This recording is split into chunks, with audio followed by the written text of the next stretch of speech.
बिस्मिल्लाहिर्रहमानिर्रहीम, अस्सलाम वालेकुम। आज हम केमिस्ट्री के एक बहुत ही इम्पोर्टेंट टॉपिक की बात कर रहे हैं जो कि एग्जाम के पीओई से एक इम्पोर्टेंट लॉन्ग क्वेश्चन की हैसियत रखता है और इसमें से हर साल एक ना एक एमसीक्यू लाजमी तौर पे रिपीट होती है। The title of the topic is hybridization. हम इसको मॉडिफाइड फॉर्म ऑफ बीबीटी भी कहते हैं। तो चलिए इसको स्टार्ट करते हैं। आज के स्पेसिफिक लेक्चर में हम हाइब्रिडाइजेशन को डिफाइन करेंगे, उसकी टाइप्स के बारे में जानेंगे और उनमें से स्पेसिफिकली किसी एक टाइप को आगे एक्सप्लेन भी करेंगे इंशाल्लाह। सबसे पहले हम देखेंगे कि हाइब्रिडाइजेशन को स्टडी क्यों किया जाता है। उसके लिए हमें बीबीटी के ड्रॉबैक्स देखने हैं। जो इससे पहले थ्योरी थी बीबीटी, उसमें कुछ ड्रॉबैक्स थे। उन ड्रॉबैक्स को कवर करने के लिए एक मॉडिफाइड फॉर्म ऑफ बीबीटी, जिसे हम हाइब्रिडाइजेशन कहते हैं, उसको इंट्रोड्यूस करवाया गया and that term was introduced by polling, Linnaeus polling. और अब हम देखते हैं कि क्या रीजन है हमारे पास, ये ड्रॉबैक्स हैं बीबीटी के जिसकी वजह से हम हाइब्रिडाइजेशन को स्टडी करते हैं। सबसे पहला जो मेन ड्रॉबैक है वो तो ये है कि कार्बन की जो इक्विवेलेंट टेट्रावेलेंसी है वो बगैर हाइब्रिडाइजेशन के हम एक्सप्लेन नहीं कर सकते। अकॉर्डिंग टू द बीबीटी, उसके पोस्टुलेट के मुताबिक जो कार्बन है वो डाइवेलेंट होनी चाहिए, उसे दो बॉन्ड बनाने चाहिए। लेकिन इन नेचर जो कार्बन है वो आपके पास टेट्रावेलेंट है, मतलब चार बॉन्ड बनाती है। तो कार्बन की टेट्रावेलेंसी या चार बॉन्ड बनाने की बात को साबित करने के लिए हमें हाइब्रिडाइजेशन को स्टडी करना है। इसके अलावा formation of bonds, shapes, geometry of molecules, इन चीजों को भी हाइब्रिडाइजेशन फुली एक्सप्लेन करती है। इसके अलावा बीबीटी में bond angle of water and ammonia को लेकर भी फ्लक्चुएशंस हैं, तो उसको भी एक्सप्लेन करने के लिए, अच्छी तरह से समझने के लिए हम हाइब्रिडाइजेशन का कॉन्सेप्ट पढ़ते होते हैं। तो ये ड्रॉबैक्स हैं या फिर रीजंस हैं to study the topic hybridization. अब हम प्रॉपरली इसको डिफाइन करते हैं। What is the definition of the hybridization? The term or the process hybridization was introduced by Linnaeus Pauling in 1930। और इसकी डेफिनेशन की अगर हम बात करते हैं तो बहुत ही सिंपल सी डेफिनेशन है। It is an intermixing process. आपको यही डेफिनेशन एग्जाम में भी लिखनी है। इंटरमिक्सिंग प्रोसेस है। किसका इंटरमिक्सिंग है जी? Intermixing of atomic orbitals. उन एटॉमिक ऑर्बिटल्स की इंटरमिक्सिंग होगी which will have different shape and energy, and they will give us, after intermixing, hybridized orbitals which will have same shape and energy। Simple term में hybridisation एक ऐसा process है जिसमें हम atomic orbitals को आपस में इंटरमिक्स करवाते हैं और वो वाले एटॉमिक ऑर्बिटल जिनकी शेप और एनर्जी डिफरेंट होती है, आफ्टर इंटरमिक्सिंग वो हमें हाइब्रिडाइज्ड ऑर्बिटल बनाकर देते हैं जिनकी शेप और एनर्जी ऑलमोस्ट सेम होती है। तो बेसिकली ये एक इंटरमिक्सिंग का प्रोसेस है। अब इसी को लेके आगे चलते हैं। तो जो हाइब्रिडाइजेशन की हमारे एफएससी लेवल पर टाइप्स पढ़ी जाती हैं वो टोटल 3 टाइप्स हैं, sp3, sp2 एंड sp।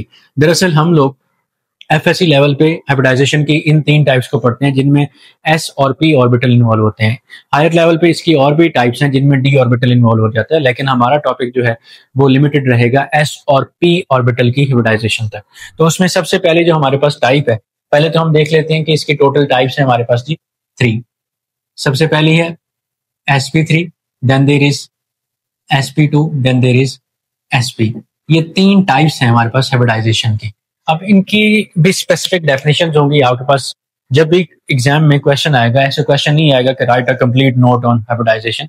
इसका क्वेश्चन प्रॉपर इस तरह से आता है, आपको एग्जांपल्स मेंशन कर दी जाती हैं। जैसे मीथेन है, मीथेन मेंशन कर दी जाएगी और कहा जाएगा कि इसके अंदर जो हाइब्रिडाइजेशन हो रही है आप खुद उसको आइडेंटिफाई करके उसी को आगे एक्सप्लेन करें।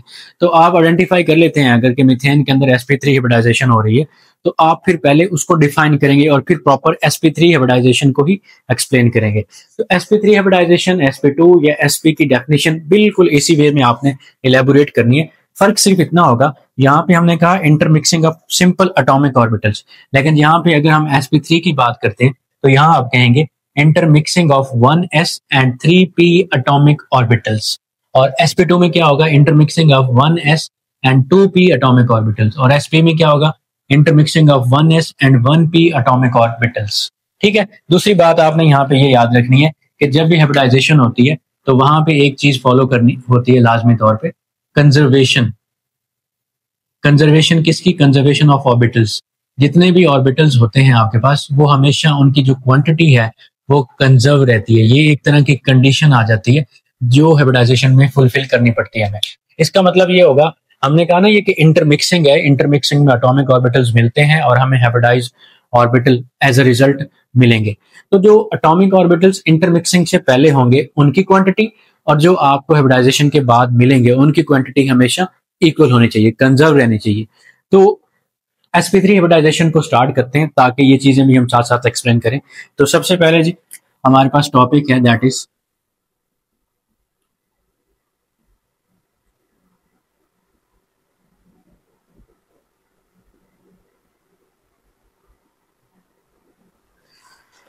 sp3 hybridization. sp3 हाइब्रिडाइजेशन में सबसे पहले आप इसको करोगे define is the intermixing of 1s and 3p atomic orbitals to give 4 hybridized orbital। मैंने कहा आपको क्वांटिटी कंजर्व रहेगी अगर हमारे पास 1s एक s मिल रहा है और 3p मिल रहे हैं, तो टोटल हमारे पास 4 एटॉमिक ऑर्बिटल इंटरमिक्सिंग में टेक पार्ट करें। एज अ रिजल्ट आपको 4 एटॉमिक हाइब्रिडाइज्ड ऑर्बिटल ही मिलेंगे। तो जब भी आपने किसी एक स्पेसिफिक टाइप को आगे इलेबोरेट करना है तो आपने क्या करना है, सबसे पहले उसकी एग्जांपल को मेंशन कर लेना है। sp3 हाइब्रिडाइजेशन में हमारे पास कुछ एग्जांपल्स आ सकती हैं अकॉर्डिंग टू आवर बुक। सबसे पहले मीथेन आ सकती है, इसके अलावा वाटर की एग्जांपल आ सकती है और अमोनिया की एग्जांपल। ये तीनों एग्जांपल जो है हमारे पास sp3 हाइब्रिडाइजेशन में हम कवर करेंगे। तो यहाँ पे हम सबसे पहले कवर कर लेते हैं मीथेन को, क्योंकि कार्बन पे ही बेस कर रही है तो सबसे पहले मीथेन वाली एग्जांपल को हम स्टडी करते हैं यहाँ पे। अब अगली बात, जब आपने एग्जाम्पल को मेंशन कर लिया उसके बाद आपने मेंशन करना है कि एग्जाम्पल, आपके गिवन एग्जाम्पल में सेंट्रल एटम कौन सा है। उसको आइडेंटिफाई करने के बाद, जैसे सेंट्रल एटम यहाँ पे आपने आइडेंटिफाई कर लिया कार्बन, उसको आइडेंटिफाई करने के बाद आप उसकी इलेक्ट्रॉनिक कन्फिग्रेशन लिखें। कार्बन हमारा सेंट्रल एलिमेंट है, इसका एटॉमिक नंबर 6 है, एटॉमिक मास 12 है। आप इसके इलेक्ट्रॉनिक कन्फिग्रेशन लिखें, that is 1s2 2s2 2px 2py and 2pz। Total 6 electrons हैं, 4 यहाँ पे आ गए, एक यहाँ पे और एक यहाँ पे आ गए। अब इसे कहेंगे हम ground state electronic configuration. VBT इसको एक्सप्लेन करते थे कि जहां पे आपके पास कार्बन के पास, जहां पे कार्बन के पास दो हाफ फील्ड एटॉमिक ऑर्बिटल हैं, ये क्या करेगी, इन 2 हाफ फील्ड एटॉमिक ऑर्बिटल को इस्तेमाल करते हुए 2 केमिकल बॉन्ड बना सकती है। तो according to VBT carbon should be divalent, लेकिन हाइब्रिडाइजेशन एक्सप्लेन करती है कि किस तरह से कार्बन टेट्रावेलेंसी शो करती है। अब हम इसकी एक और इलेक्ट्रॉनिक कन्फिग्रेशन लिखेंगे जो कि हमारे पास है जी 1s2 2s 2px 2py and 2pz। यहां से एक इलेक्ट्रॉन जंप करके, जो कि 2s2 वाला है, एक इलेक्ट्रॉन यहां से जंप करके चला जाता है 2pz के अंदर। तो इस तरह से इस 2s के अंदर भी एक इलेक्ट्रॉन रह जाएगा, यहाँ पे ऑलरेडी एक है और यहाँ पे भी एक आ जाएगा। तो हमारे पास जो अनपेड इलेक्ट्रॉन बन जाएंगे वो बन जाएंगे जी 4, इस तरह से। तो अब ये हमारे पास 4 हाफ फील्ड एटॉमिक ऑर्बिटल्स हैं कार्बन के अवेलेबल, और ये इन चारों को इस्तेमाल करते हुए टेट्रावेलेंसी शो करती है। इस स्टेट को, जो इलेक्ट्रॉनिक कन्फिग्रेशन की हमने लिखी है, इसे कहते हैं एक्साइटेड स्टेट इलेक्ट्रॉनिक कन्फिग्रेशन। जब एटम को एनर्जी दी जाएगी तो उसके इलेक्ट्रॉन लोअर ऑर्बिटल से जंप करके हायर ऑर्बिटल में चले जाएंगे एक्साइट होकर, इसे कहते हैं हम एक्साइटेड स्टेट इलेक्ट्रॉनिक कन्फिग्रेशन। अब तीसरी इलेक्ट्रॉनिक कन्फिग्रेशन हम लिख देते हैं हाइब्रिडाइज्ड स्टेट वाली। हाइब्रिडाइज्ड स्टेट वाली में हमने सिर्फ उन ऑर्बिटल्स को लिखना है जो हाइब्रिडाइजेशन में टेक पार्ट करते हैं। तो यहाँ पे टोटल हमारे पास 4 ऑर्बिटल्स जो है हाइब्रिडाइजेशन में टेक पार्ट कर रहे हैं, तो हम सिर्फ उन्हीं को यहाँ पे बॉक्सेस के फॉर्म में मेंशन कर देंगे। एक हमारे पास टेक पार्ट कर रहा था 2s, दूसरा 2px 2py और 2pz। सब के अंदर एक एक इलेक्ट्रॉन है, एक एक इलेक्ट्रॉन को मेंशन कर दें। और जब इंटरमिक्सिंग हो जाएगी तो इन सब का जो नेम होगा वो 2s 2px अलग-अलग नेम नहीं, बल्कि सबका नेम एक कॉमन हो जाएगा, sp3 sp3 sp3 sp3। सबको हम sp3 हाइब्रिडाइज ऑर्बिटल का नाम देंगे और इसे कहा जाता है जी हाइब्रिडाइज स्टेट या हाइब्रिडाइज स्टेट इलेक्ट्रॉनिक कन्फिग्रेशन। यहाँ पे एक सबसे इंपॉर्टेंट क्वेश्चन कि हमने कहा कि यहाँ से इलेक्ट्रॉन जंप करके 2pz में चला जाता है। इस इलेक्ट्रॉन को किसने कहा कि यहाँ से इलेक्ट्रॉन आप जंप करें जी और आगे चले जाएं? और अगर हम बात करते हैं एक्साइटेड स्टेट की, मैंने कहा कि इलेक्ट्रॉन को एनर्जी मिली है। ये एनर्जी कहाँ से मिली है? हमने प्रोसेस को तो ये शो ही नहीं किया कि प्रोसेस आपके पास एक्सोथर्मिक है या एंडोथर्मिक है। So where does energy comes from? तो इसका आंसर यहाँ पे आप 2 तरह से इलेबोरेट कर सकते हैं। सबसे पहली बात, हमने कहा वीबीटी ये बात कहती थी कि कार्बन के ये 2 हाफ फील्ड एटॉमिक ऑर्बिटल हैं, ये 2 बॉन्ड बना सकते हैं। और आपको पता है bond formation is an exothermic process. जब कार्बन ये 2 बॉन्ड बनाती है तो वहां से इन 2 ऑर्बिटल्स को इस्तेमाल करते हुए 2 बॉन्ड कार्बन पहले बनाती है, तो वहां से जो एनर्जी डेसिपेट होगी, रिलीज होगी, वो एनर्जी इन इलेक्ट्रॉन्स को एक्साइट करने के लिए इस्तेमाल हो जाएगी। एक पॉइंट। दूसरा पॉइंट आप इसमें ये बता सकते हो कि हाइब्रिडाइजेशन में एटॉमिक ऑर्बिटल इंटरमिक्स होते हैं, और वो वाले एटॉमिक ऑर्बिटल इंटरमिक्स होते हैं जिनकी शेप और एनर्जी डिफरेंट होती है। अब एनर्जी सेम करने के लिए, जो कि हाइब्रिडाइज स्टेट में होगी, एनर्जी सेम करने के लिए कुछ ना कुछ और ऑर्बिटल्स को अपनी एनर्जी खारिज करनी पड़ती है। अब वो हाइब्रिडाइजेशन के दौरान जो एनर्जी वहां से रिलीज हुई, वो एनर्जी भी यहाँ पे इस इलेक्ट्रॉन को एक्साइट करने के लिए इस्तेमाल हो सकती है। दोनों आंसर वैलिड हैं, आपकी बुक के अंदर मेंशन है, आपको ना मिलने वाला था बात है, लेकिन आप दोनों आंसर जो हैं यहाँ पे मेंशन कर सकते हैं। स्पेसिफिकली ऐसा क्वेश्चन आता नहीं, लेकिन एक टेक्निकल क्वेश्चन है तो ये आपको आंसर आना चाहिए। यहां तक हमने सिर्फ इलेक्ट्रॉनिक कन्फिगरेशन लिखी है कार्बन की, इसका मतलब हमने इस ड्रॉबैक को समझने की और इसको इलेबोरेट करने की कोशिश की है। उसके बाद अब हमने प्रॉपरली sp3 हाइब्रिडाइजेशन को मीथेन के अंदर मेंशन करना है। हमने कहा कि एक ऐसी हाइब्रिडाइजेशन है जिसमें एक s और 3 p टेक पार्ट कर रहे हैं, तो अब उनकी शेप की तरफ आते हैं। एक s टेक पार्ट कर रहा है तो s की शेप स्फेरिकल होती है, इस तरह से सर्कल बना दें, ये हमारा हो गया 2s। साथ में टेक पार्ट कर रहा है जी हमारे पास 2px को बना दें, क्योंकि p डंबल शेप होता है तो आप डंबल्स बना दें, ये 2px है। फिर 2py टेक पार्ट कर रहा है तो 2py बना दें, यहाँ पे ये भी डंबल शेप होता है, इसके साथ नाम बेशक लिख दें आप, दिस वन इज 2py। फिर 2pz भी टेक पार्ट कर रहा है तो 2pz भी बना दें। कोशिश करनी है सारे लोब्स का जो साइज है इक्वल होना चाहिए। ये हमने ऑर्बिटल बना दिए। यहां से वाज़ेह तौर पे देखा जा सकता है कि इन ऑर्बिटल्स की जो शेप है वो s और p की तो बिल्कुल डिफरेंट है। इनकी शेप बेशक सेम है, लेकिन इसकी और इसकी शेप में, यानी कि इन तीनों और इसकी शेप में और एनर्जी में काफी सारा डिफरेंस है। अब ये एटॉमिक ऑर्बिटल्स हैं जो इंटरमिक्सिंग में हिस्सा ले रहे हैं। डेफिनेशन को रिकॉल करें कि it is an intermixing process of atomic orbitals having different shape and energy. ये उन एटॉमिक ऑर्बिटल की इंटरमिक्सिंग है जिनकी शेप और एनर्जी डिफरेंट होती है। और फिर हमें क्या मिलेगा, इनकी इंटरमिक्सिंग होगी जब, यानी कि हाइब्रिडाइजेशन से ये जब पास आउट होंगे, इंटरमिक्सिंग के बाद, इनकी इंटरमिक्सिंग के बाद हमें हाइब्रिडाइज ऑर्बिटल्स मिलेंगे, ये वाले हाइब्रिडाइज ऑर्बिटल मिलेंगे और इनकी सेम शेप और एनर्जी होगी। तो अब हमें हाइब्रिडाइज ऑर्बिटल मिलने हैं जिनकी आपके पास शेप और एनर्जी क्या होनी चाहिए, सेम होनी चाहिए। तो इन चारों के मिलने से आपके पास 4 ही हाइब्रिडाइज ऑर्बिटल बनेंगे जिनकी शेप और एनर्जी सेम होगी, और उन चारों की शेप कुछ इस तरह से सिमिलर आपने बनानी है, एक छोटा लोब और एक बड़ा लोब। इस तरह से आपने इन 4 लोब्स को ड्रॉ कर देना है।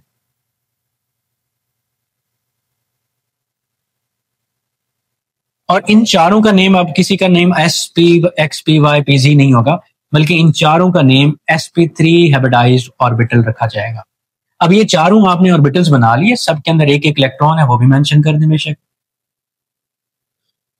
अगली बात, जब हाइब्रिडाइज्ड ऑर्बिटल बन गए, इनको आपने सेंट्रल एटम के गिर्द प्लेस कर देना है, और प्लेस इस तरह से करना है कि sp3 की कंडीशंस फुलफिल हो। अब वो कंडीशंस क्या हैं, sp3 हाइब्रिडाइजेशन जहां पे भी होगी,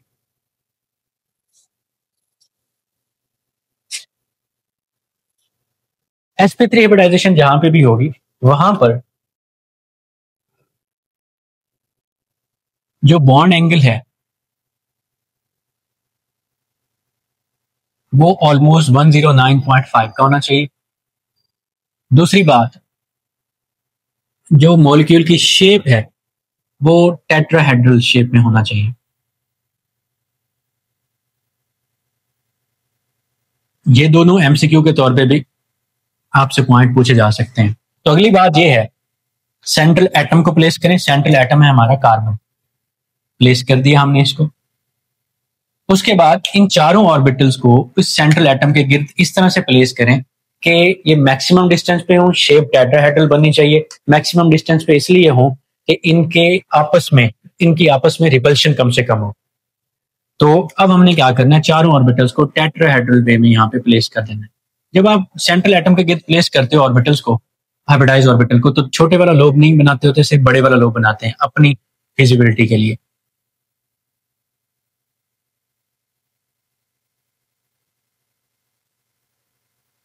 जब आप बोर्ड पे ड्रॉ करते हो या कॉपी पे ड्रॉ करते हो तो ऑलमोस्ट इस तरह की आपको शेप ऑब्टेन होती है, लेकिन इसको अगर 3D में देखा जाए तो एक लोब ऊपर की तरफ होता है और बाकी 3 लोब नीचे की तरफ, यानी कि परफेक्ट टेट्राहेड्रल आपके पास शेप बन रही होती है। अब यहाँ पे इन सब के अंदर मैंने कहा एक एक इलेक्ट्रॉन भी था, आपने यहाँ पे चारों sp3 हाइब्रिडाइज्ड ऑर्बिटल बस प्लेस करती है। ये चारों उठा के सेंट्रल एटम के गिर्द प्लेस करती है। उसके बाद इनको बेशक थोड़ा सा ऊपर बना लें तो फिर भी ठीक है। तो उसके बाद अब कार्बन के साथ 4 हाइड्रोजन थे। हाइड्रोजन का एटॉमिक नंबर होता है 1, तो उसकी इलेक्ट्रॉनिक कन्फिगरेशन क्या होगी 1s1। इसका मतलब इसका सिर्फ s ऑर्बिटल है जिसने आगे बॉन्डिंग में हिस्सा लेना है, और s इस तरह का होता है। तो s क्या करेगा, हेड टू हेड आके ओवरलैप करेगा हर जगह। यहाँ पे ये जी पहला s आ गया, ये s का इलेक्ट्रॉन ब्लू कलर में, ये s नहीं आया मतलब हाइड्रोजन आ गया, दिस वन इज हाइड्रोजन, और हाइड्रोजन का s ऑर्बिटल आके ओवरलैप कर रहा है। और यहाँ पे ये दूसरा हाइड्रोजन आ गया जी, इसने ओवरलैप कर लिया, यही भी हाइड्रोजन है, ओवरलैप हेड टू हेड हो रहा है, तो ये भी सिग्मा बॉन्ड, ये भी सिग्मा बॉन्ड। यहाँ पे ये तीसरा हाइड्रोजन आ गया और इसके इलेक्ट्रॉन ने भी यहाँ पे सिग्मा बॉन्ड बनाया, ये भी हाइड्रोजन है हमारे पास, ये तीसरा सिग्मा बॉन्ड बन गया। यहाँ पे ये चौथा हाइड्रोजन आ रहा है और इसने भी अपने इलेक्ट्रॉन को इस्तेमाल करते हुए हेड टू हेड ओवरलैप करते हुए सिग्मा बॉन्ड बना लिया। ये हमारे पास ओवरऑल स्ट्रक्चर बन गया मीथेन का हाइब्रिडाइज्ड स्ट्रक्चर, हाइब्रिडाइजेशन के बाद। इसमें अब आप शेप देखते हो तो ऑलमोस्ट ये टेट्राहेड्रल बनती है। इसको अगर गौर से देखें तो 4 कोनों वाली आपको शेप ऑब्टेन हो रही है, और यहाँ पे जो बॉन्ड एंगल है अगर वो देखा जाए तो इट इज ऑलमोस्ट 109.5। शेप हमारी टेट्राहेड्रल बनी, बॉन्ड एंगल 109.5 का बना, और टोटल सिग्मा बॉन्ड, ये चीजें एमसीक्यू के लिए आपसे पूछी जा सकती है। टोटल सिग्मा बॉन्ड जो हैं मीथेन में वो कितने बने हमारे पास जी, वो टोटल बने जी 4। टोटल पाई बॉन्ड कोई नहीं बना, ये हेड टू हेड जो बॉन्ड बनता है इसे सिग्मा बॉन्ड कहते हैं। टोटल सिग्मा बॉन्ड आपके पास 4 हो गए, बॉन्ड एंगल 109.5 का हो गया और टेट्राहेड्रल शेप हो गई। इसके अलावा हाइड्रोजन और कार्बन का जो बॉन्ड बन रहा है उसमें ओवरलैप की टाइप कौन सी है। ये जो कार्बन का ऑर्बिटल था, हाइब्रिडाइज्ड ऑर्बिटल, ये था sp3 और हाइड्रोजन का जो था वो s था, तो ओवरलैप की जो टाइप बनी वो sp3s ओवरलैप हुआ। ठीक है जी, तो यहां तक हमारे पास मीथेन की एक एग्जांपल कवर होती है sp3 हाइब्रिडाइजेशन के अकॉर्डिंग। अब दूसरी जो इसकी एग्जांपल है वाटर और अमोनिया, उनमें से एक को मैं यहाँ डिस्कस करूंगा, दूसरी को फिर सम टाइम एल्स डिस्कस कर लेंगे। ये दरअसल मीथेन जो है ये सेकेंड ईयर के सिलेबस में दी हुई है, सिंपल अकेले एग्जाम्पल, और ये वाटर और अमोनिया है ये फर्स्ट ईयर के सिलेबस में है। तो ये एक यूनिवर्सल लेक्चर बनाया जा रहा है हाइब्रिडाइजेशन का, जिसमें first year second year overall सारे स्टूडेंट्स इसको यूज कर सकते हैं। तो अब हम एग्जाम्पल की तरफ चलते हैं जो कि हमारे पास वाटर की या अमोनिया, उसकी एग्जाम्पल को इलेबोरेट करते हैं। हम वाटर की एग्जाम्पल को sp3 हाइब्रिडाइजेशन में डिस्कस करते हैं तो सबसे पहले जैसे हमने ऑलरेडी डिस्कस किया है, जिस भी एटम की एग्जाम्पल को आपने डिस्कस करना है उसके सेंट्रल एटम को आइडेंटिफाई करें। यहाँ पे सेंट्रल एटम ऑक्सीजन है जिसका एटॉमिक नंबर 8 होता है और एटॉमिक मास 16। इसकी सबसे पहले आप इलेक्ट्रॉनिक कन्फिगरेशन लिखें। इलेक्ट्रॉनिक कन्फिगरेशन लिखने के लिए इसके 8 इलेक्ट्रॉन है, 1s में 2 इलेक्ट्रॉन आ गए, 2s में 2 इलेक्ट्रॉन आ गए, px में 1 इलेक्ट्रॉन, py में 1 इलेक्ट्रॉन और pz में भी 1 इलेक्ट्रॉन, टोटल हो गए 7, और यहाँ पे एक और इलेक्ट्रॉन रख दिया तो ये 8 हो। अब चूंकि कोई हाफ फिल्ड जो है ना एम्प्टी ऑर्बिटल है ही नहीं, तो एक्साइटेड स्टेट इलेक्ट्रॉनिक कन्फिगरेशन लिखने की जरूरत नहीं है, अनपेड इलेक्ट्रॉन 2 ही रहेंगे।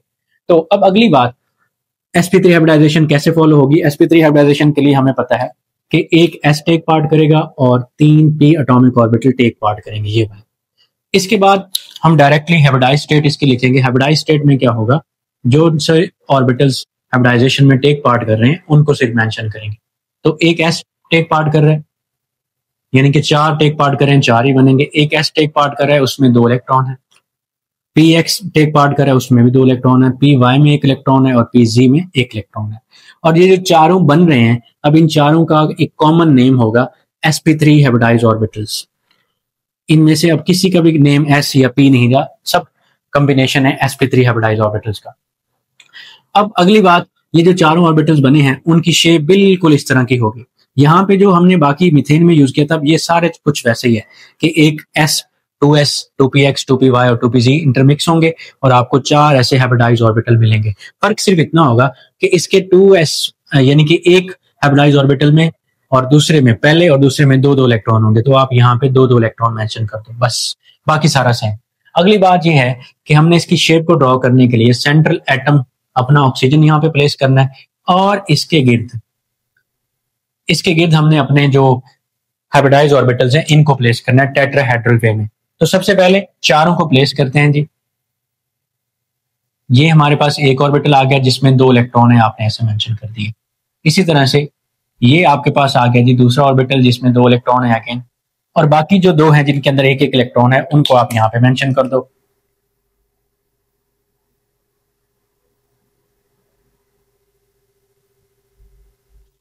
इनके अंदर एक एक इलेक्ट्रॉन है। अब यहाँ दो इलेक्ट्रॉन है, वो बॉन्डिंग तो कर नहीं सकते, तो इसलिए इन दोनों को लोन पेयर ऑफ इलेक्ट्रॉन कहा जाता है। अच्छा, इसमें वाटर में अगर देखा जाता है तो ऑक्सीजन के साथ दो हाइड्रोजन होते हैं। हाइड्रोजन का एटॉमिक नंबर अगेन आपके पास क्या है जी, 1 है। इलेक्ट्रॉनिक कन्फिगरेशन 1s1, यानी कि इसका s ऑर्बिटल ही है जो आके बॉन्डिंग करता है। तो यहाँ पे एक s आके बॉन्डिंग कर लेगा और यहाँ पे दूसरा s बॉन्डिंग कर लेगा। इस तरह से यहाँ पे जो बॉन्ड बना है दोनों के मिलने से, ये भी एक सिग्मा बॉन्ड और ये भी। इसका मतलब पानी के अंदर, वाटर के स्ट्रक्चर के अंदर टोटल 2 सिग्मा बॉन्ड्स पाए जाते हैं। और बॉन्ड एंगल की अगर हम बात करते हैं तो यहाँ पे बॉन्ड एंगल ऑलमोस्ट 104.5 का होता है। आई नो कि sp3 हाइब्रिडाइजेशन में 109.5 का होना चाहिए, लेकिन लोन पेयर बॉन्ड पेयर की रिपल्शन की वजह से ये बॉन्ड एंगल कम हो जाता है। और जो शेप है वो भी परफेक्ट टेट्राहेड्रल नहीं रहती, इसलिए वाटर की जो शेप है उसको हम लोग बेंट शेप या एंगुलर या फिर वी शेप मॉलिक्यूल का नाम देते हैं। पानी के मॉलिक्यूल की जो शेप है, ये तीनों नेम आप उसके लिए यूज कर सकते हैं।